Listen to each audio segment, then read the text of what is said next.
ప్రభావం ఎక్కువ. ఈ పంట నష్టం జరిగిన దానికి మేము ఎస్ఎస్ చేయాలి, ఎస్ఎస్ నివేదిక రావాలి, నివేదిక ఆధారంగా ఇవ్వటానికి ప్రభుత్వం తయారుగా ఉన్నదని మేము ప్రజలకు తెలియపరిచినాం. ఇవ్వటానికి సిద్ధంగా ఉన్నారు. ఇప్పుడు లెక్కలు కడుతున్నారు. కానీ నువ్వు లెక్కలు కడుతున్న అవి రాకముందే నువ్వు ఇస్తలేవు అని చెప్పి అదొక ప్రచారం. ఆ ప్రచారం కొంతసేపు నమ్మిండు, ఇప్పుడు నమ్మే పరిస్థితి అని నేను భావిస్తున్నాను. సరే, ఇది అది కాకుండా రాజ్యసభ అది ఇది కాకుంటే పెద్ద మంది గవర్నర్ చూస్తే బాగుండు అని వాళ్ళ యొక్క అభిలాష.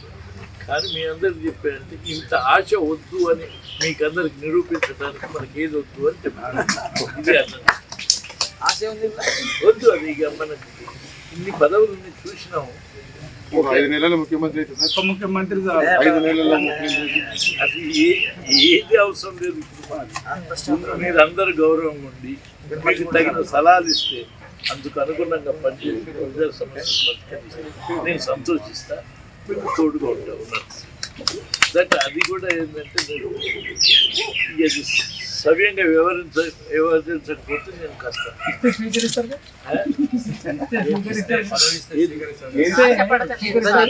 చెప్తున్నాను, నేను స్వీకరించడానికి అందుకనే చెప్తున్నాను.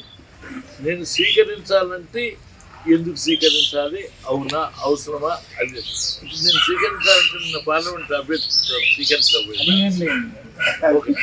అరే అవునయా అనకుండా బంద్ చేయండి అని చెప్పడానికి నేను అది అర్థం చేసుకుంటాను.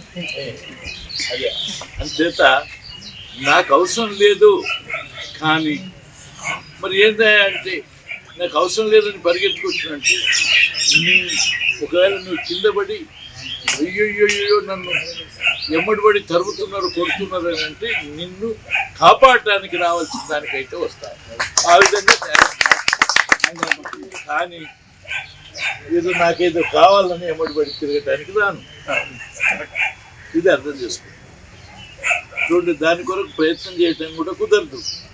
ఆ ప్రయత్నం చేసేదైతే ఎప్పటి నుంచో అందరు నా కొరకు ప్రయత్నం చేసిండ్రు, నేను ఎవరి కొరకు ప్రయత్నం చేసింది. ఇది అంటే ఇవి మీకు కొన్ని చెప్పాలంటే ఇంకా మీకు అంటే మీకు తెలియని విషయం చెప్పాలంటే నేను ఇప్పటి వరకు ఏ పార్టీలో ఉన్నా, ఏ పార్టీ స్టార్ట్ అయినా నాకు టికెట్ ఇవ్వమని ఆ అధ్యక్షుని కానీ లేకపోతే ఆ పార్టీ హెడ్ని కానీ నేను రిక్వెస్ట్ చేయలేదు. మీ ప్రజల యొక్క ఆశీర్వాద బలంతో, ప్రజాబలంతో, ప్రజాభిప్రాయం జానారెడ్డి గారికి ఉన్నదని ఆ పార్టీలు నన్ను గౌరవించాయి. ఇది గుర్తుపెట్టి ఇది మీకు సరిగ్గా చెప్పాలి.